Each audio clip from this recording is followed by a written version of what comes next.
আসসালামু আলাইকুম। Soft BD institute of IT এসআইটির পক্ষ থেকে তোমাদেরকে আন্তরিক শুভেচ্ছা। তো আজকে আমাদের ক্লাসের topic VRF refrigerant pipeline selection এবং রেফনেট সিলেকশন। তো দুইটা টপিক, একটা হচ্ছে রেফ্রিজারেন্ট পাইপলাইন অর্থাৎ কপার টিউব, আর আরেকটা রেফ্রিজারেন্ট সিলেকশন। তো রেফ্রিজারেন্ট পাইপলাইন আর হচ্ছে রেফনেট, এই দুইটা সম্পর্কে তোমাদেরকে একটু ড্রয়িং থেকে দেখায় দিই, তাহলে তোমাদের আজকের ক্লাসটা বুঝতে সুবিধা হবে। ঠিক আছে?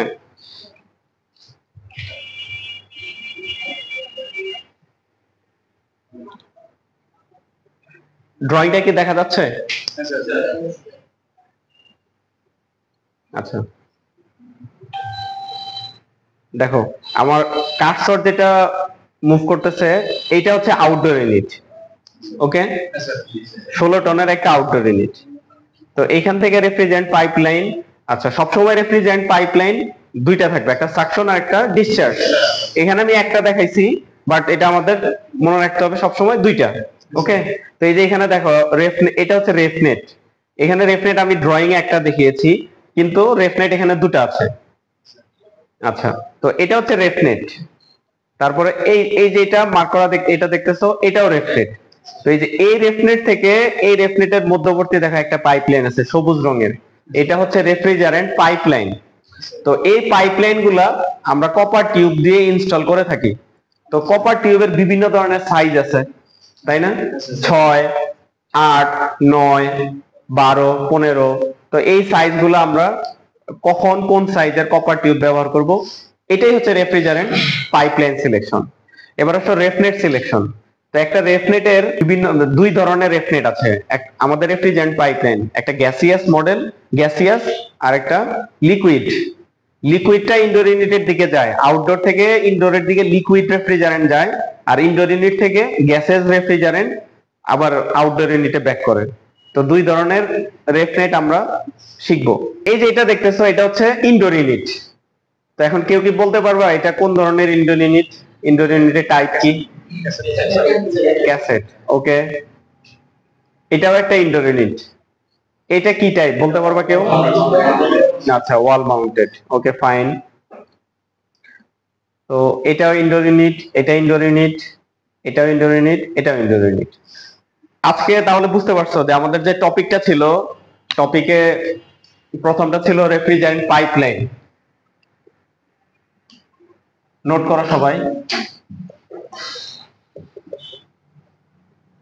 পাইপলাইন, দুই হচ্ছে রেফনেট। আমার প্রথম প্রশ্ন, এই দুইটা বিষয় কি আমরা সবাই কি এখন বুঝতে পারতেছি? সবাইকে এখন ক্লিয়ার যে দুইটা বিষয় কি? রেফ্রিজারেন্ট পাইপলাইন কি, রেফনেট কি? এটা নিয়ে তো কোনো কনফিউশন নাই। আচ্ছা, সেকেন্ড প্রশ্ন হচ্ছে কিভাবে সিলেক্ট করতে হয়, মূলত সাইজটা কিভাবে সিলেক্ট করতে হয়, এটা আমরা সেকেন্ড স্টেপে শিখবো। ওকে, এই যে এই নাম্বার 1, নাম্বার 2, এই দুইটা টপিক আমরা কেন শিখবো, কেন শিখাটা জরুরি বলতে পারবা কেউ? আউটডোর থেকে ইনডোর বা ইনডোর থেকে আউটডোর রেফ্রিজারেন্ট প্রবাহিত হয়। এখন রেফ্রিজারেন্ট প্রবাহিত বা প্রবাহ করার জন্য সঠিক মাত্রার বা সঠিক পরিমাপের কপার টিউব সিলেক্ট করতে হবে। যদি প্রয়োজনের অতিরিক্ত দেই বা প্রয়োজনের কম দেই, তাহলে রেফ্রিজারেন্টের প্রবাহে বাধা ঘটাবে। তো এই বাধাটা আমাদের সিস্টেমের জন্য ভালো না। তখন সিস্টেমে বিভিন্ন ধরনের অ্যালার্ম আসতে পারে, ফল্ট আসতে পারে, কুলিং এ প্রবলেম হবে। আমাদের সেন্ট্রাল এয়ার কন্ডিশনিং সিস্টেমের মূল টার্গেটটা কি? কুলিং করা, মানে কমফোর্ট জোন ক্রিয়েট করা। এটাতেই যদি বিঘ্ন ঘটে, সাথে কি ভালো ব্যবহার করবে না খারাপ ব্যবহার করবে? তারপরে তোমার রেপুটেশন খারাপ হবে, আপনারা কি মেশিন দিয়ে গেছেন, ঠান্ডাই হয় না। এই ধরনের কমপ্লেন যদি দেয়, তাহলে এয়ার কন্ডিশনিং সিস্টেমের কোনো মান সম্মান থাকবে? থাকবে না। তাহলে এই দুইটা টপিক খুবই গুরুত্বপূর্ণ। ওকে, আচ্ছা তাহলে চলো আমরা শুরু করি। এখন আমাদের রেফ্রিজারেন্ট পাইপলাইন এবং রেফনেট সিলেকশন, এই দুইটা বিষয় শেখার জন্য আউটডোর ইউনিট সম্পর্কে একটু ধারণা দিতে হবে। ধরো এটা একটা আউটডোর ইউনিট, এখানে কয়টা আউটডোর ইউনিট? একটা। ওকে, তো একটা আউটডোর ইউনিট যদি থাকে, এটাকে বলা হয় সিঙ্গেল মডিউল সিস্টেম বা ইন্ডিপেন্ডেন্ট সিস্টেম। অন্য কোনো আউটডোর ইউনিট নেই, সে নিজেই হচ্ছে চলবে। তো এটা হচ্ছে ইন্ডিপেন্ডেন্ট সিস্টেম। আচ্ছা, এবার যদি আসি, ধরো এখানে আরেকটা আউটডোর ইউনিট, আমি অ্যাড করলাম দুইটা আউটডোর ইউনিট। তো এটাকে বলা হয় ডাবল মডিউল সিস্টেম। বা তিনটা থাকলো, বা তিনটা যদি থাকে এটাকে বলা হয় ট্রিপল মডিউল সিস্টেম।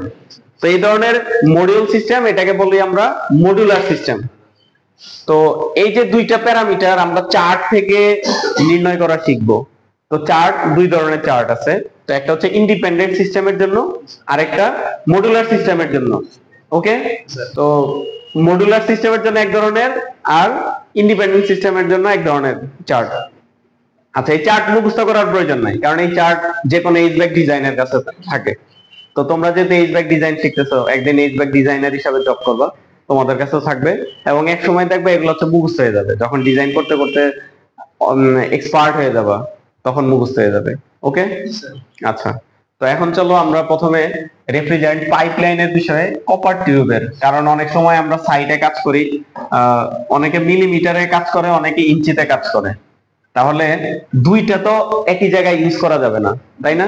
দুইটাকে একই সাথে ইউজ করা যাবে, কিন্তু অনেক সময় মিস্ত্রিরা ইঞ্চিতে বলে, বা অনেক সময় তোমরা হচ্ছে মিলিমিটারে বলবা। এখন এই দুইটার কনভার্সনটা আমরা শিখবো প্রথমে। ক্লিয়ার? আচ্ছা, প্রথমে আসি 6 দিয়ে শুরু করি।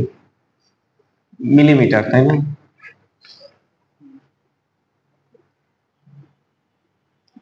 মিলিমিটার থেকে ইঞ্চ। আচ্ছা, 6 এটা হচ্ছে 1/4। আচ্ছা, এখন কেউ কি বলতে পারবা যে 1/4 কিভাবে আসছে? আচ্ছা, ওকে, এখন দেখো 25.4 মিলিমিটার ইকুয়াল টু 1 ইঞ্চ, এটা জানি না আমরা।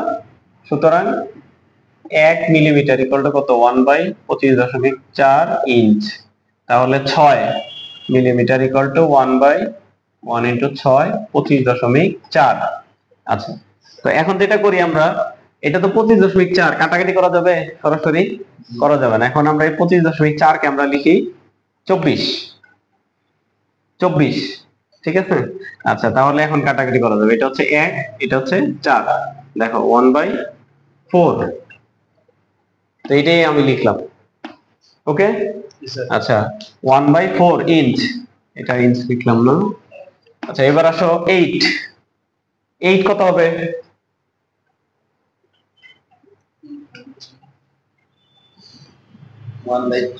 দেখো এই যে এখানে 6 এর জায়গায় 8/24 হবে না?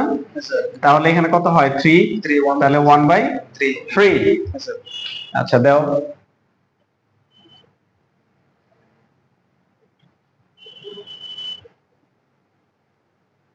আচ্ছা, এবার 9 দাও। 9 কত হয়?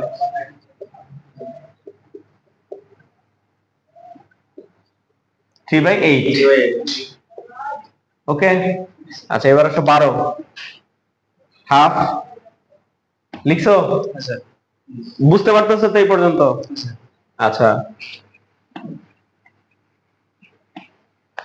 আচ্ছা, এবার আসো, একজন সামনে এসো।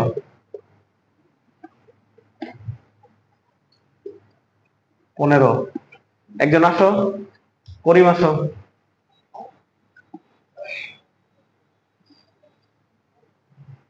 এদিকে আসো। 15-র জন্য কত হবে বের করো। না, তোমার যদি কোনো এটা না, এখানে লাগাতে হবে।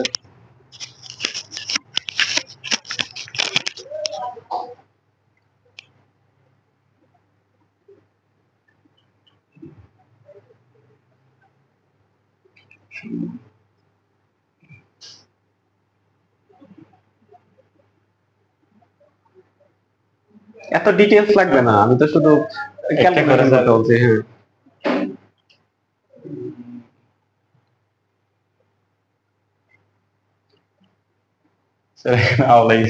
আচ্ছা, আরেকজন আসো। কে কে পারবে? তুমি আসো। আচ্ছা, তুমি আসো, তুমি আসো। তোমার নাম কি? শান্ত মণ্ডল, আসো। তোমার নাম শাহেদ? আতিক? না, এটা নাও। তুমি অ্যান্সার বসাও।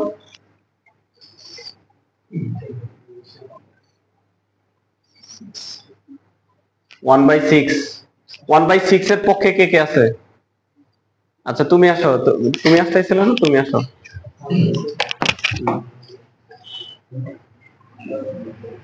আচ্ছা আগে বসাও 1/6 এখানে, এখানে বসাও, এই যে ডান পাশে।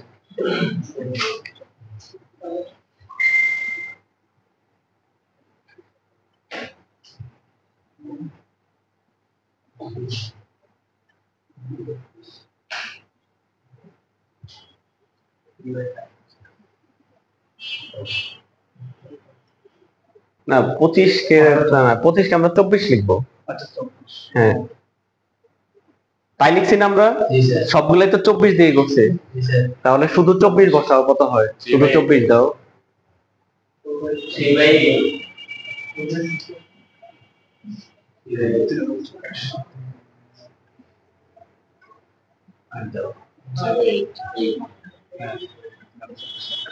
এটা কত দিয়ে কাটাকাটি করছো? 3 দিয়ে। 3 দিয়ে 24 হয় 8, 3 দিয়ে 15 কত হয়? 3 হয়, 5 হবে, তাহলে 5/8। ওকে, তাহলে লিখো 5/8, এই যে এখানে 5/8। এবার আরেকজন আসো, এই তুমি আসো। হ্যাঁ তুমি 19 এরটা করবা।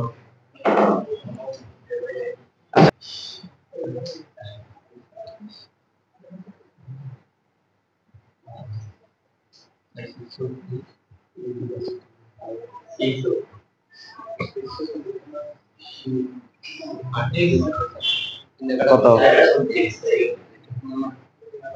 340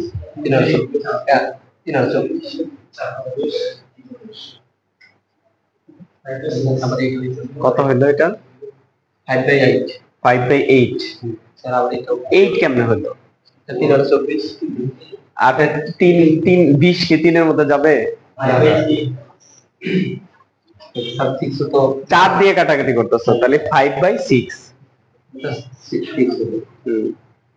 আচ্ছা 19 হচ্ছে এইখানে 5/6 না দিয়ে, 5/6 টা আসলে if ভ্যালুয়েবল হয় না, আমরা এখানে 18 দিব, 18/24। তাহলে কত হয়? 318। 6 দিয়ে 3 3/4, তাহলে 3/4 দিব। ওকে আচ্ছা যাও তাহলে, বুঝতে পারছো? আচ্ছা এবার 22 কে আমরা 21 দিব, ঠিক আছে? তাহলে 21/24, তাহলে কত হয় দেখো তো? 7 দিয়ে যদি দেই, আচ্ছা 3 দিয়ে 7, 3 দিয়ে 8, তাহলে 7/8। ওকে আচ্ছা তারপরে 25 মানে তো 1, এটা তো দেখলাই। এই পর্যন্ত কারো অসুবিধা আছে? বুঝতে কোনো অসুবিধা এই পর্যন্ত? ইঞ্চ। এরপর আসো 28। আচ্ছা 28, 25 এর পরে 28 কত কত যোগ করলে হয়? 3 যোগ করলে। আমাদের 25 এর সাথে 3 যোগ করলে কত হচ্ছে? 28। তাহলে 3 24, তাহলে এখানে হচ্ছে 1 8, ঠিক আছে? 1 8। এখন 25 এর জন্য কত দেখো, এখানে 1 লিখছি না 25 এর জন্য, তাহলে 25 এর জন্য যদি 1 হয় আর 3 এর জন্য 1/8, তাহলে 1 1 8। এটাকে আমরা করব কিভাবে? 1 1 8। ক্লিয়ার? 1 1 8, হ্যাঁ 28 এরটা, সরি 1 1 8, এটা হচ্ছে 28 এর জন্য। 28 millimetre equal to 1 1 8 inch. Clear? বুঝতে পারছো তো? আচ্ছা এবার আসো 31। 31 হচ্ছে কত? 25 এর সাথে 6 যোগ করলে হচ্ছে না? 6 এর জন্য এখানে পাইছিলে না তোমরা, দেখো তো কত? 1/4। তাহলে 31, এক তো আছে 25, আর 6 এর জন্য কত হচ্ছে? 1/4। ক্লিয়ার? আচ্ছা এবার আসো 34। 34 হচ্ছে কত? 9 যোগ করলে হচ্ছে না 25 এর সাথে, তাহলে 9 হচ্ছে 38, তাহলে 138। আচ্ছা এবার আসো 38। 38 হচ্ছে 25 এর সাথে 12 যোগ করলে হচ্ছে, ওকে 25.4 12, তাহলে 12 এর জন্য কত? হাফ। তাহলে এটা কত হবে? 1 হাফ, 1 1 2, 1 1 2। ক্লিয়ার? ওইটা 12 যোগ করতেছি, ঠিক আছে, কারণ হচ্ছে বিয়ের কাটাকাটির সুবিধার জন্য। আচ্ছা 28-এর পরে 41, 41 কত 15 যোগ করতে হবে তাই না? তাহলে 15 যদি হয়, 15-এর জন্য কত পাইছিলাম 5/8, তাহলে 1 5/8। আচ্ছা এবার আসো 44, 44 কত হয় 19 যোগ করলে, 19-এর জন্য কত 34 134। ওকে, আচ্ছা সাধারণত 41 পর্যন্তই হয়ে যায়, 44 পর্যন্ত লাগতেও পারে নাও লাগতে পারে, তারপরে দেখে রাখলাম। তো এই যে এই টেবিলটা, এই টেবিল নিয়ে আর কারো কোনো প্রশ্ন আছে বা বুঝতে অসুবিধা আছে? 2 মিনিট দেখো, যদি কোনো প্রশ্ন থেকে থাকে আমাকে জিজ্ঞেস করো।